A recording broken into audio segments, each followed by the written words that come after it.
I'm going to go ahead and open the 6 o'clock special meeting.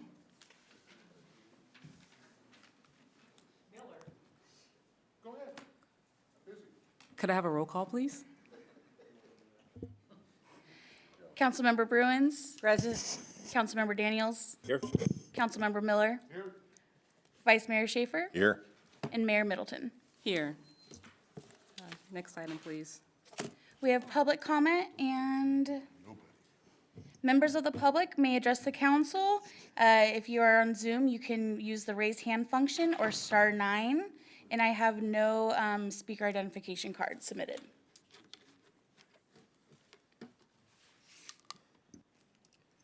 Okay, seeing no public comment. Next item, please. Next item, we have study session, item number 2. The subject is discussion concerning future development on Sayonara Drive.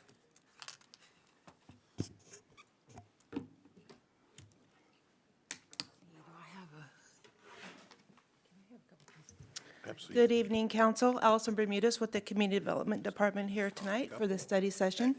It's nice to see you and be in person with you. Tonight, we're going to be talking about a project for Sayonara Drive, and we're going to be looking for input and direction. It's just a discussion on the future development of Sayonara, on our vacant parcels that we own on that street. So we're going to go through a little bit of history on Sayonara. We have a replacement housing obligation that we're trying to meet. I'd like to introduce our potential partners here, Habitat for Humanity, that will be presenting. We're going to review some housing mix options that are possible for Sayonara, talk about funding for those projects, tie it into our general plan and how it will relate to our policies and our housing element, talk about the timeline, and then get into the meat of the program, which we'll be discussing. So the properties we're talking about on Sayonara Drive are shown here in yellow. The city purchased these properties 12 years ago or so and have demolished housing units. They were vacant. 3 of the properties have since been redeveloped. We're all familiar with the park that's on Sayonara Drive in Ming. One of the parcels was turned into the park for the children. And then the 2 parcels across the street at the corner are the site of the Sayonara Community Center, leaving 12 parcels vacant on Sayonara. We know Sayonara's history. It had a historically high number of service calls, even since before we were a city. Continued that after cityhood. The city really took Sayonara under its wing and worked out several things and tried to reduce the blight and the calls for service on Sayonara.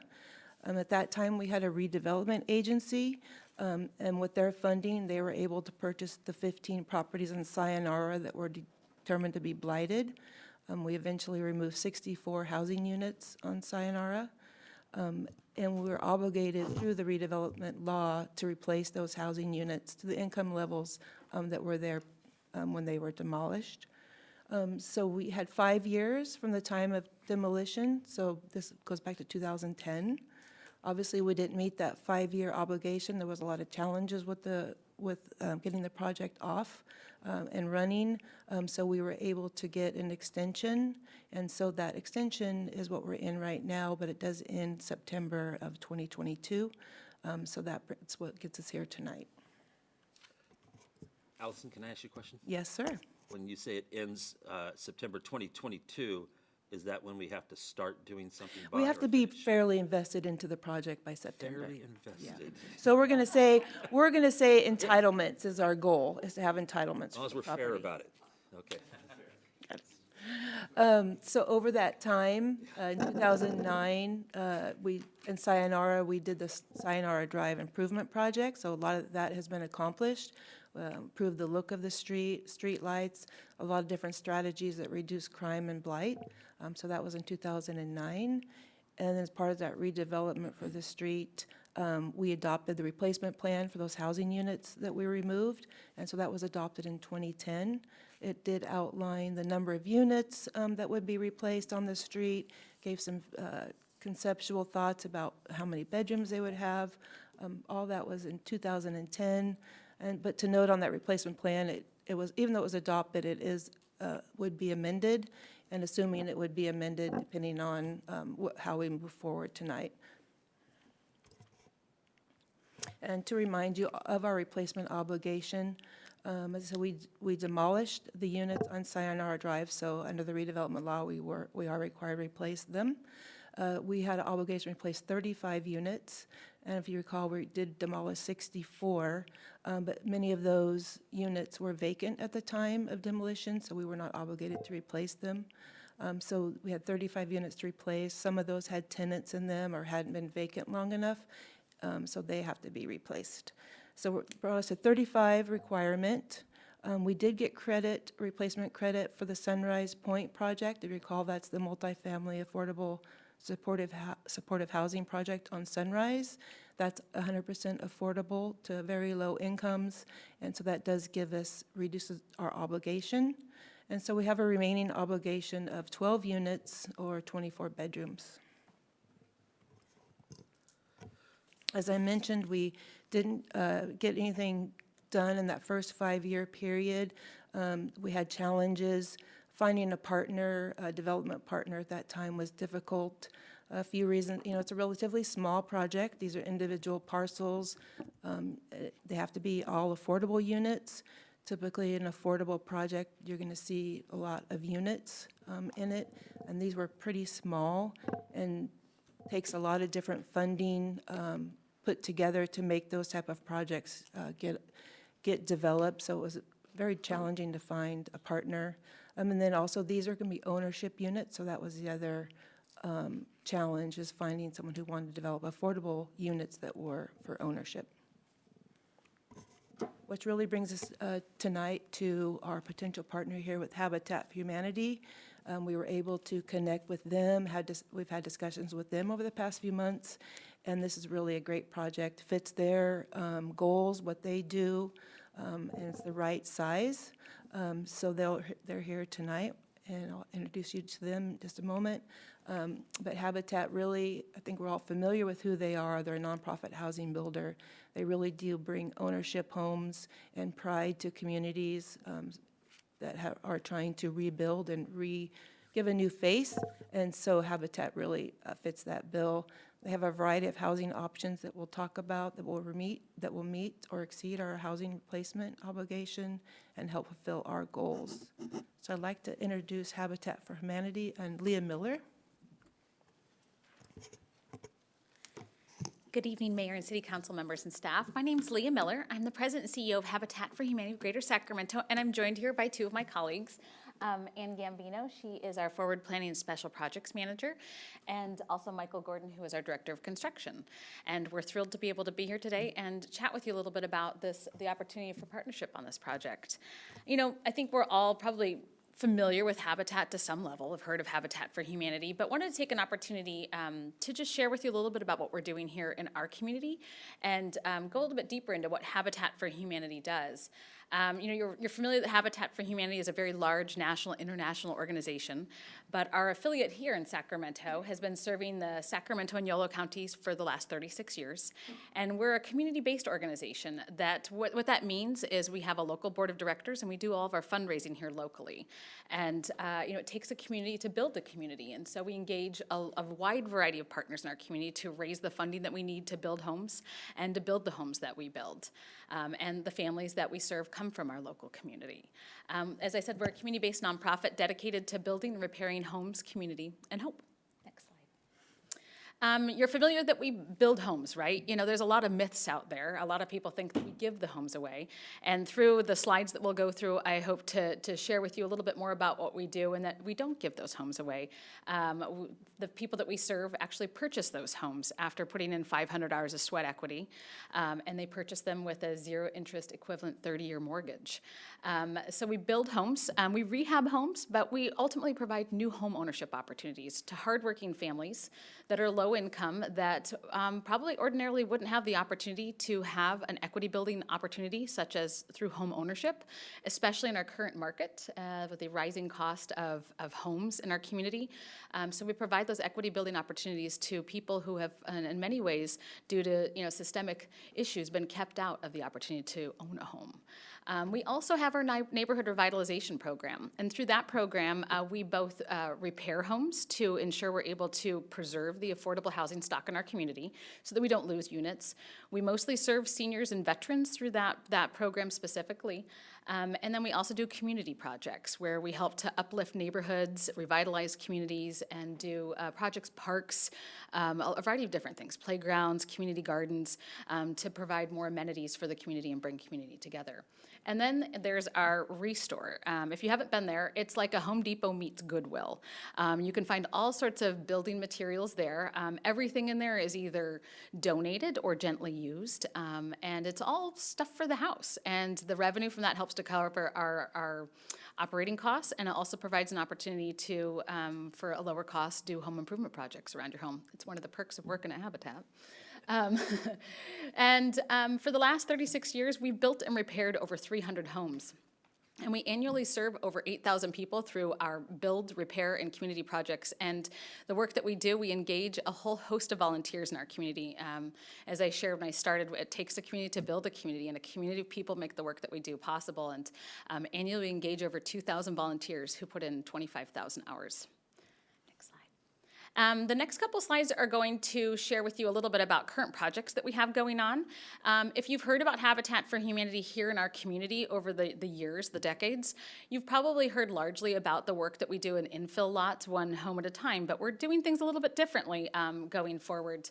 Currently, we have a development. It's 13 homes that we're currently working on in the south area on Mandolin Estates. We have 5 homes completed, 8 homes currently under construction, and it will be complete in the fall. And I was just out there today. We have something going on called Women Build, where we engage 500 women throughout the month of March on all of our build sites to come out and help to build and repair homes. Next slide, please. Coming up, our next project, we'll be breaking ground this next Tuesday, and would love to invite you each to come out. We'll send a follow-up email to invite you to come to the groundbreaking if you're interested, but also for a tour of our Mandolin Estates project if you're interested in that as well, to see a project in progress.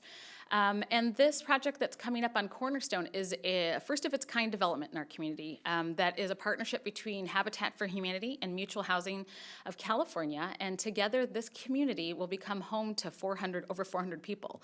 Habitat will be building 18 single-family homes, and Mutual will be building 108 rental, all of it affordable. So our part will be ownership, their part will be rental. But it's an opportunity to show the affordable housing spectrum as a whole, and the opportunity to continue to move people through the affordable housing spectrum onto the opportunities such as homeownership and equity building. That'll be starting, like I said, groundbreaking next week. We'll be starting infrastructure, and we look to start our construction side of the Habitat side in June. Next slide, please. A lot of people wonder how we qualify families. As I shared, a lot of people think we give the homes away, and it couldn't be further from the truth. We qualify families for the opportunity to become homeowner partners with Habitat for Humanity. They have to demonstrate a current need. They have to currently be living in substandard or overcrowded conditions, which means more than 2 people to a bedroom, or people living in a place in the house that isn't a bedroom, like a living room. Paying more than 50% of their rent, their income in rent, which is not uncommon in this current market as rents continue to increase in our region. And they also have to have a willingness to partner. Each of our homeowners puts in 500 hours of sweat equity, building their home and other Habitat homes. And they have to be willing to share their story and participate in financial education courses. If you can move to the next slide, please. But they also have to have that ability to pay. That's a really important part, right, in owning your own home.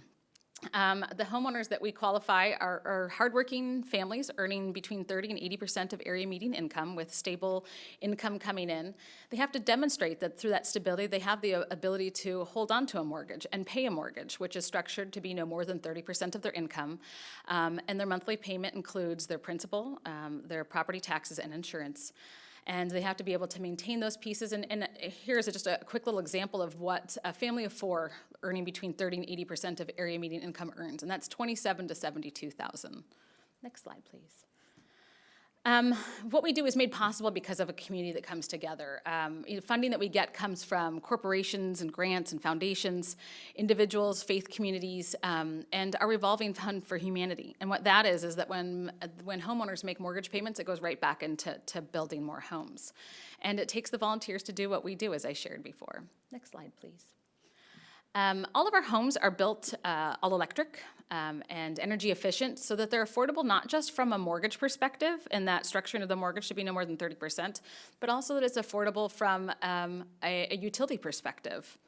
And so yes, there's the EV piece to it, but also drought tolerant landscaping as well. Next slide, please.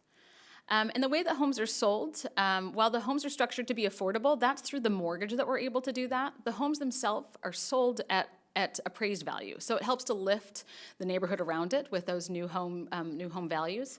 And as I shared, the mortgage is structured so that it's zero interest equivalent and structured to be affordable and secured by a deed of trust. In most cases, Habitat is not just the builder and developer, but also the loan originator in that case as well. Next slide, please. And it's more than just a home. Having a stable place to live provides so many benefits outside of just a place to call home, a place where your address is.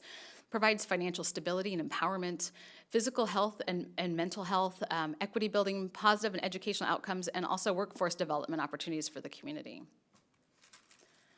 You know, and so a lot of people ask, well, what if a homeowner wants to sell a house? Well, I'll tell you, it doesn't happen that often. You'll see on the slide that we've only had about 6 homes that have been sold over the past 20 years when we looked back at our records. The reason being because the mortgage is affordable. You can't really find another place to get a home at that cost. But in the event that someone does want to sell, which happens in the situation where, let's see, an example might be someone got a job out of state and they have to move. Or oftentimes our homeowners, through having a stable, safe, simple, decent place to live, are able to go on to further their educational opportunities. And so sometimes we've seen a case where a homeowner went on to go back to college, get their degree, and the wife was able to get her culinary certificate through Cordon Bleu, and then he went on to go get his master's, and they were able to increase their income opportunities, which is the goal ultimately, right? So they were able to come to Habitat, who has the first right of refusal. So if you wanted to sell your home, you have to come to Habitat and say, gosh, we've been, our education's increased, our job opportunities have increased, our savings have increased. We've also outgrown our home. We've had another kid, and we'd like to look at maybe buying a larger home to accommodate our family. What are our options? So Habitat has the first right of refusal to purchase that home back, and that has been the case in some situations. Or we might allow them to sell it, but in most cases we do end up purchasing that back. I'll also mention that there are windfall provisions built in there so that if they should choose to sell and we don't take the first right of refusal, that there's an equity sharing piece in there so that there's not a windfall should the values of real estate increase. Like I said, when a home should sell, if they should sell it on the market or they should pay off their mortgage, those proceeds go right back into building more Habitat homes. And oftentimes when partnering with jurisdictions and receiving government funding, there's deed restrictions. And that's the case with all of the homes that we build now. There's a deed restriction there for affordability based upon AMI. Next question. And that's it. There's so much I could talk on and on about Habitat, but I think one of the best ways to kind of see, touch, and feel what we do is to come out and see one of our job sites. So like I said, I'll send you an email with an invite. Maybe it would be fun to put together a time to come out and see our development on Mandolin Estates and see what it looks like, a Habitat home looks like. And I'll also send you an invite for that dedication, the groundbreaking coming up next Tuesday. Thank you so much. Thank you, Leah. So as she showed, they have done some projects, and just to give you a recap what they could look like on Sayonara, the top slide being a single-family home, 2-story option, single-story option, and then the bottom being a representation of what a duplex unit may look like. So I want to talk about the options that we have for Sayonara Drive, and these in looking at the street layout and what's there, and then meeting our obligation, these are some different housing mix options to consider. We have 4 different ones. These are not, it's up to you if there's something different that you want us to look at. This is just totally just to get the discussion going. But the first option could be an all duplex option. So we have 12 lots, and each lot would have a duplex. Each side would be owned by an owner, so it'd be 24 homeowners. Approximately 84 bedrooms, projected cost about $246,000 per unit, just under $6 million total cost for that project. That's how that would lay out on the street. So as I mentioned, there are 12 properties that are remaining vacant on Sayonara. As you can see here, there's one in pink noted as a community garden, which then would drop the housing or the lots down to 11. And how we get to 12 is that one lot there on the corner on the north side, the 7795. If you recall, that one had an 8-plex on it that was demolished. It was a lot larger of a lot. So that one would be split into 2 lots, so it's more comparable to the lots of the other size. The other lots are about 7,000 square feet. So that's how we get back to the 12. That community garden, as you notice, is kind of a separate parcel. It's kind of disjointed from the rest. And just in discussions, thinking how the street would look with new houses, and then kind of have one in the middle. We thought that might be a great place for a community garden, bring some more activity to the street, bring some opportunities for garden growing to maybe the children of the Sayonara Center and the homeowners on the street. So that's just an option that we thought about to consider. And then all the new homes then there would be on the adjoining parcels on the north and south of Sayonara. So this is the layout, should it be 12 duplexes. The other option, complete opposite, each lot with a single-family unit. So that would provide 12 units, about 45 bedrooms, a little bit higher cost, $251,000, just over $3 million in total cost. That would lay out like this, so each lot, single-family home on the lot, again with the community garden. Another option would be to put the duplexes on the north side of the street, so you have 8 duplexes on the north side and the 4 single-family units on the south side. So that would bring it up to a total of 20 units, about 70 bedrooms, cost about $247,000, and just under $5 million total. So that's how that would look. The north side, those are duplex units, and then the south side being single-family. And then, bet you can't guess what's next. We'll put 8 single-family on the north side and 4 duplexes on the south side. So about 16 units total, 56 bedrooms. That would provide about $248,000 cost and just under $4 million for this project. That's how this would lay out. So a total, kind of putting that all together in one shot here, gives you the total units of each project options, and then some funding that we'll talk about briefly. So the 24 units, that would be 12 duplex units, that's the top one. Then the next one is the 12 single family. The 20 unit option is the 8 duplexes, 4 single family. And then 16 units is 4 duplexes and 8 single family. So looking at the city's potential contribution, this is funds that have been identified that we have targeted for affordable housing. And so our potential contribution would be could be 1.4. As you're well aware, these type of projects don't happen with a single person like Habitat. It takes a group effort, a lot of different funding layers, and our contribution would obviously be part of that. And since we do have an obligation to replace those lost housing units on Sayonara. So the 1.4 million approximately is what we've identified could be available from the city's housing funds. We could provide fee waivers of about $14,000 per unit. These would be waiving the building permit fees for construction. Habitat's estimated potential assistance is about $150,000. They usually get about $75,000 in sponsorship per home, and then they apply for Cal Home mortgage assistance for the other 75. So that's about $150,000. So if you look at the total at the end there, there is a gap on 2 of the styles or 2 of the layouts. So the 24 unit, which is the all duplexes, identified gap, potential gap of about $25,000 per unit. The total gap for the project would be about $600,000.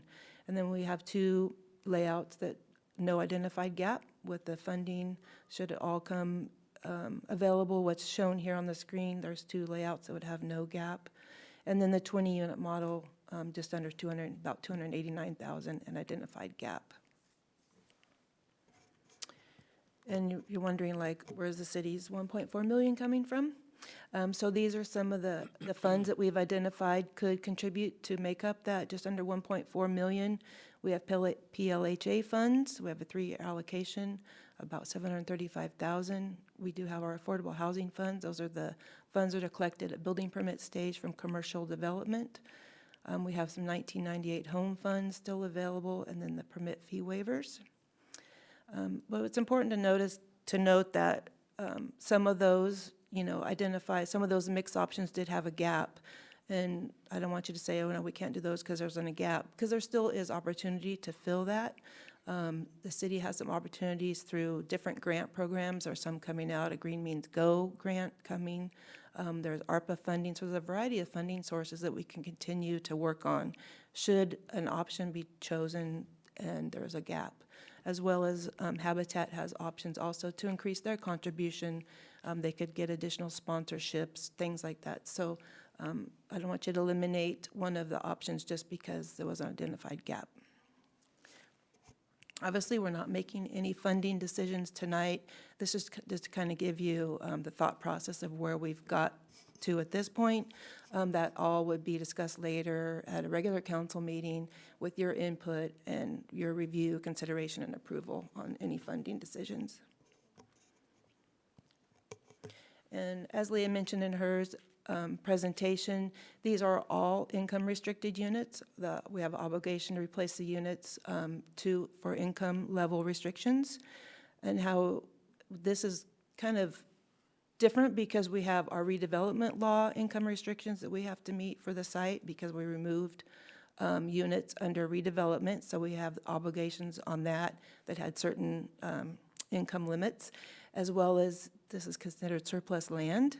And so that we have an obligation for income restrictions under the Surplus Lands Act. And then we have Habitat, they have their targeted incomes as well. So taking all those different things together, this is kind of what I project the income levels would have to be for each of those mixed options. So if you went with the 12-unit option, 3 of them would have to be sold to what is considered very low incomes, and that's the 30 to 50% area median income level. 9 of them would then be at the low income. And so on down, so 16 units, you'd have 4 very low and 12 low. 20-unit option, you'd have 4 very low and 16 would be low.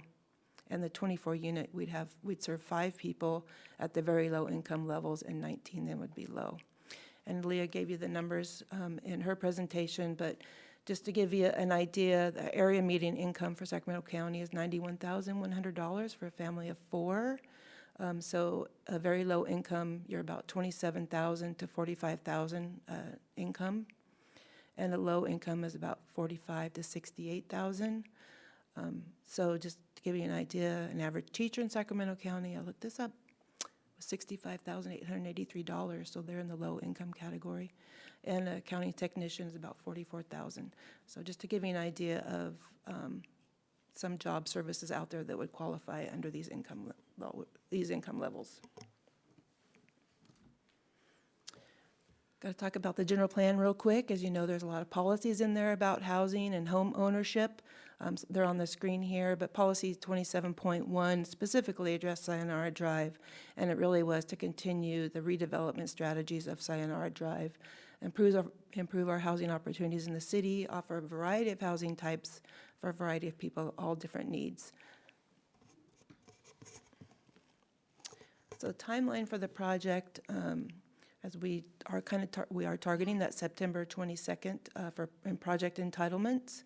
We do have to declare this a surplus property before we do any land transfer, and so that potentially will be at your next council meeting on the 24th. We will declare the property exempt surplus.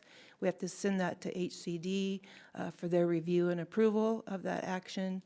We will have to come back and amend that replacement plan that I talked about, assuming it will need refinements from any direction that we received tonight.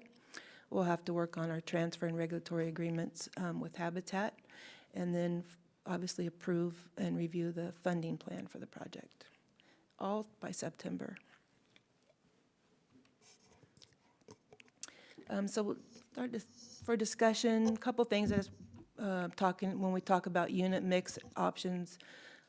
Just want to, for you to consider, there's unit styles, there's unit options, and there's opportunities. But I want you to not consider one of the unit mixes because there's the gap, and then to think about the different opportunities that the different housing types would offer. Single family, I think that's probably what we all would traditionally think for that street, but maybe not every family would want one unit. You know, lots are larger, there's more upkeep, maybe a duplex would fit some family needs, provide more housing. So just different opportunities. It's a unique chance to improve Sayonara with the new housing. So it's just different things to consider as we discuss the options. And then I just wanted your input on the community garden. That was just something that came up during our discussions. It certainly does not have to be a community garden if that's something you don't foresee for the street. It could be another housing unit. So just some input on that would be great. And I did forget to mention the community garden. What I think the plan would be, it would be operated, and they get direction. They partner with Soilborne. So if you've heard of them, they do a lot of those type of gardens. So it would be a partnership with Habitat and a group like that for that garden. That is all. Now I'll answer any questions you have. Jeannie, go ahead. Yeah. Did I just hear you say the garden would be a partnership with Habitat?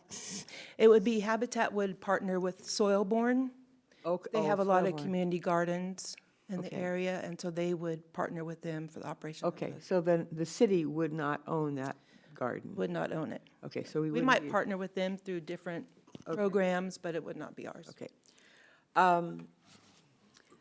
Let's see. So how far, this is a question probably for Habitat. How far reaching are your candidates? How far do you go geography-wise to get candidates to buy the houses? Anyone in Sacramento and Yolo County. You have to live currently in Sacramento and Yolo County. But I know that one of the considerations that I'm sure the council would have is like, well, how do we get more Citrus Heights residents for these properties particularly? And so what we look to do is partner with other organizations in the community to help get the word out about what we're doing. As we're an equal housing opportunity lender, we can't discriminate based upon a whole host of things. But we cast a wide net. We look for opportunities to get the word out as much as possible. And we would look to partner, like the city council, other nonprofits here in town, to get the word out as much as possible within nonprofits, businesses, organizations that are here so that we can get the word out in the community and hopefully be able to have folks from the local community apply and then be able to receive some applications. Okay, thank you. Hold on, can I Yep. follow that? Yeah, I don't think you should sit down. Yeah. Probably not. All right. So, and sorry, Jeannie, to interrupt you, but on this point, just real quick, you waltz very nicely there, and I just want to ask this specific question: can we restrict it first opportunity to people who live in Citrus Heights now? Because we're an equal housing opportunity lender, you can't restrict based upon geographic location. And the good news is, when they move in, they'll be Citrus Heights residents, and we're cool. Right. What we can do is this. So cast a wide net, get a lot of applications. We are a special lender, so you get a lot of applications. We qualify, we figure out who we've got that's qualified, and of the qualified applications, then we can go, who lives in Citrus Heights? Are there people in Citrus Heights? Then we can look at those in that way. Thank you. Oh, So, do you determine how many bedrooms, basically, or how big the house will be based on the families that, the candidates, or do you predetermine 3 to 4 bedrooms or whatever? Predetermined. Okay, all right.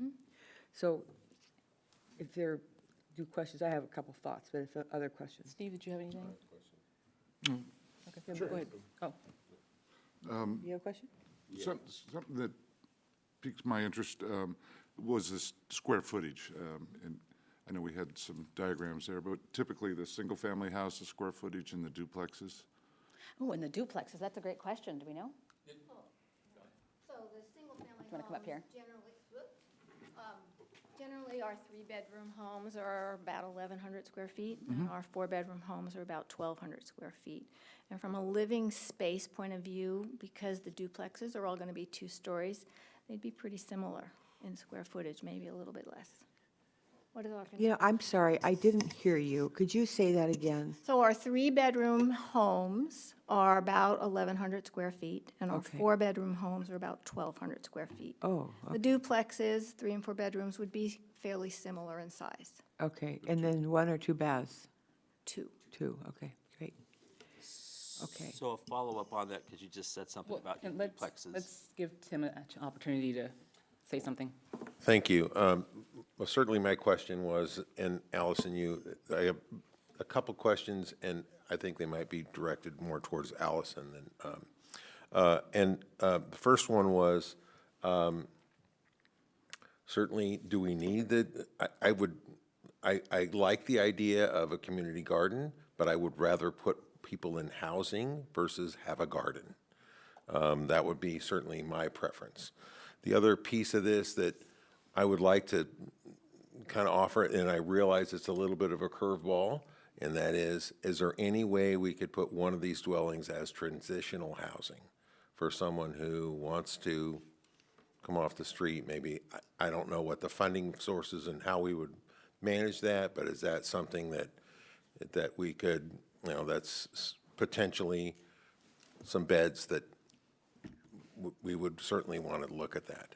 I can answer your question about the transitional housing. That isn't our model, is transitional housing. We could build it, but we wouldn't be able to operate it. It'd need to be another nonprofit that would operate it. Or we'd have to hold back a property and. Well, do it and you're ourselves. talking about going from the streets to home ownership. That's a big leap. No, I'm just simply saying that it would potentially be 4 beds that we, again, if it was operated by another nonprofit, that we could use that to transition folks from homelessness to at least being housed. Not suggesting a homeless shelter in any way, shape, or form. I'm simply suggesting that we might take a look at this as an opportunity for maybe one of these units to be managed in a way that we could, somebody wants to get off the street, we have a bed. And you may take the community garden, instead of it a community garden, that's where that would go. That's what was my thought. Okay. Yes. The conversation around the community garden was just by our thought process trying to create a cohesive community, and it looked funny to have this one house out here, but that might be a viable option. Yeah, and we could definitely build it, but we wouldn't be the operator of it. Okay, thank you. Brett? I wanted to actually go back to the properties. There's 12 lots. And we bought them at some point, purchased them at some point. And how much did we pay for the 12 lots? Oh, I don't have that information. So it Well, was, Brett, I could probably answer that in part, because I was Yeah. around then. Yeah, First of all, those were not Title VIII properties, they were market properties. And so when the downturn hit and we were the recipient of federal dollars, I think we paid roughly somewhere around 200,000 or less for each property. until they caught on to us. So, actually, it wasn't just to us. I mean, there were other people that outbid us on a Yes. couple of them, because we tried to get a lot more. majority of the lots so that we could basically be more in control of what happened on that and form an HOA, basically. We didn't quite make that. So, but I do recall it was 200,000 or less per property. thank you. And then as we go through the process, am I hearing correctly, because you're throwing all kinds of numbers in different areas, money is going to come back to the city and the taxpayer, since taxpayer money is what was used to purchase the properties? We would be contributing to the project. I thought there was one slide. There is that a said- regulatory agreement, Leah probably could There's answer. a regulatory agreement that ensures that the homes remain affordable for long-term, but the money that would come back here locally would be through the form of property taxes that the homeowners would pay. So they would pay principal, property taxes, and insurance.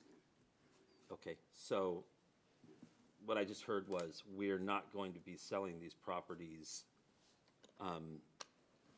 to these new homeowners. We're going to be giving this property basically to you, and you guys are going to be going through a process of then creating homes and having people buy those homes, and then that money goes to you. It goes back into building more homes. Okay, Yeah. all right, thank you. Don't leave.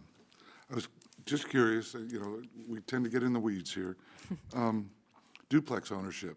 I mean, I understand the whole single-family home, and if they sell it, they get to share in the equity, and I hope that's a generous agreement, because that's why you own a home, in my mind.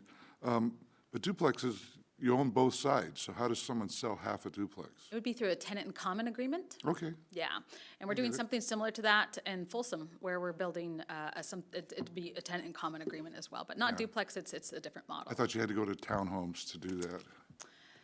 I think that's how you call it, right, isn't it? Half-plex? Are they like is half- the Yeah, terminology, it's half-plex, not Half-plexes. duplex, it's the terminology, right? Ipso And I always facto, goof that half up. not be. Yeah. So you own your half, Yep, basically? half, that's right, now I remember it, thank you. Half-plex, you can own half. duplex, Right. you own Yeah, Got You it, have one okay. common wall. absolutely. Okay. Okay. I just want to throw out a couple thoughts. Steve and I were around when this all came down. You were, right, Steve, on the council then? Yeah, And so one of our happily. chief goals was to de-densify this street, because these were all 4 units per lot. And so with that in mind, as I look at it now, I favor either all single-family homes or the majority of them being single-family homes with 4 duplex options on the other side of the street. I think that most closely meets the intent that we established back when this project was, when these units were demolished, to de-densify the street, because density was one of the issues that we dealt with, along with crime and poverty and all these other things. So those are my initial thoughts on the design that I'd like to see. Any other comments? Go ahead. Go ahead, Steve. Thanks. I tend to agree with you, Jeannie, but also just maximizing the opportunity for housing, low-income housing. I tend to right now favor all duplexes because of that, and that still cuts our density down. So that's where I'm leaning, but, could live with some single-family homes there. I just like to maximize our opportunity for housing folks.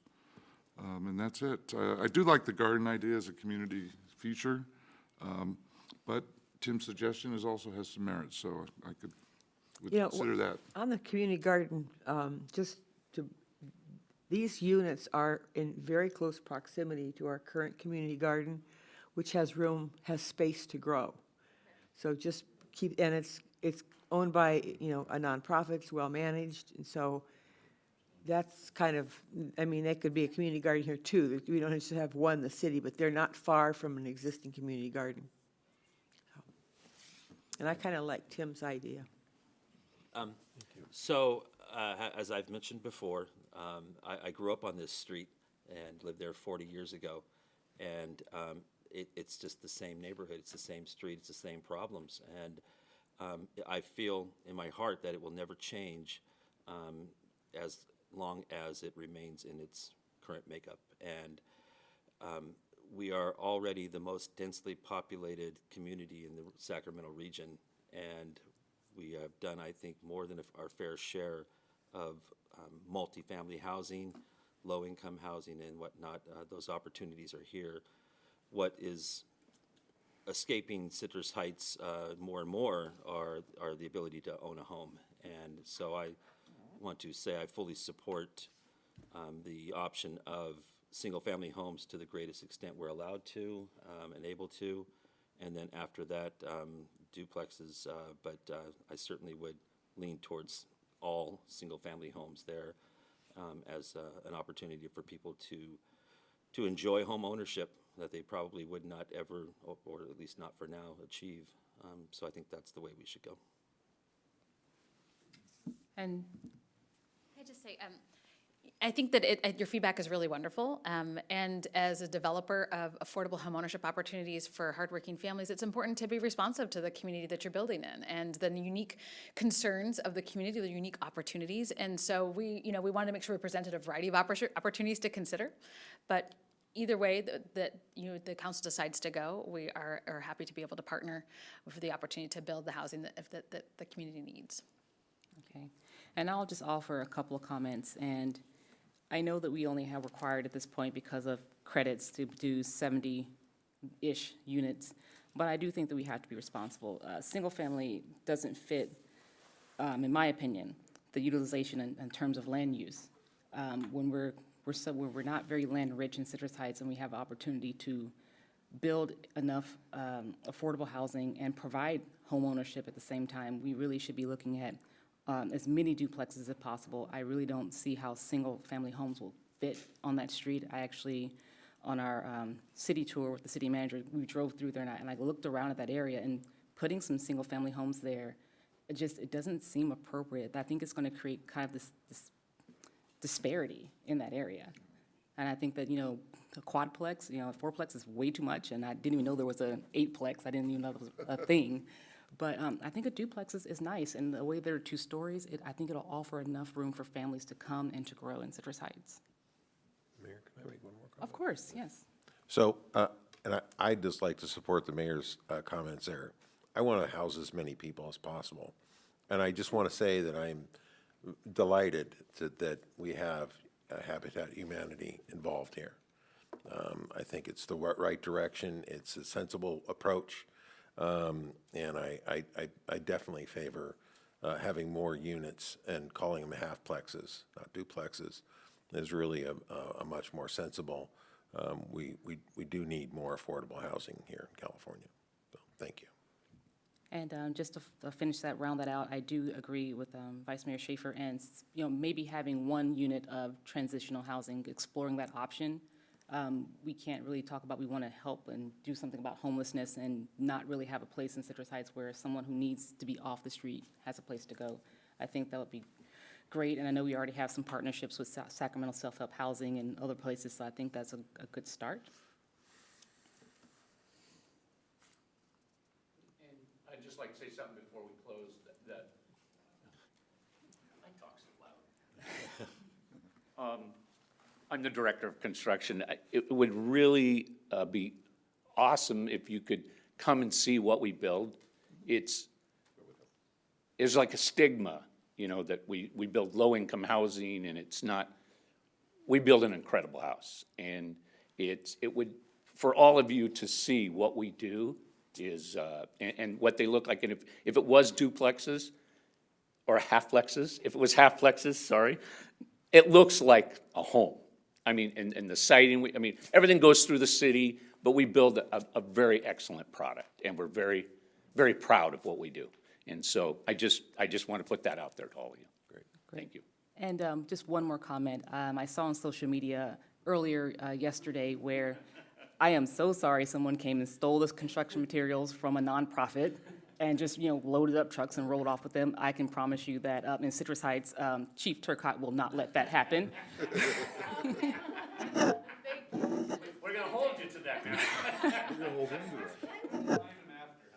There we go. Any other comments or questions from council? Do you have enough information I to think move I have forward? enough. Yeah, thank you very much for your input, good feedback. We'll take this, continue to work with Habitat. Expect to be back before you at the end of the month with the surplus paperwork that we need to send off to get that ball rolling while we work on the housing mix. One more last Thank question you. for Allison. Okay. How many fourplexes are remaining? How many remain? Yeah, on the street? That's just half the street. I don't know, that's a good question. I just want to know what it'd take to buy those up. A big checkbook. On A today's lot, fair a market, lot of money. a lot of money. A lot of money. A lot of money. But maybe, have you had any experience with adjacent property owners going, hey, I can, No, not yet. okay. Well, maybe we can market it to our Bay Area owners. I like the way you think. Well, thank you so much you. for your Thank you. presentation and for answering our questions. And we'll adjourn. I'll give you guys 10 minutes. I know. 11? No, 10.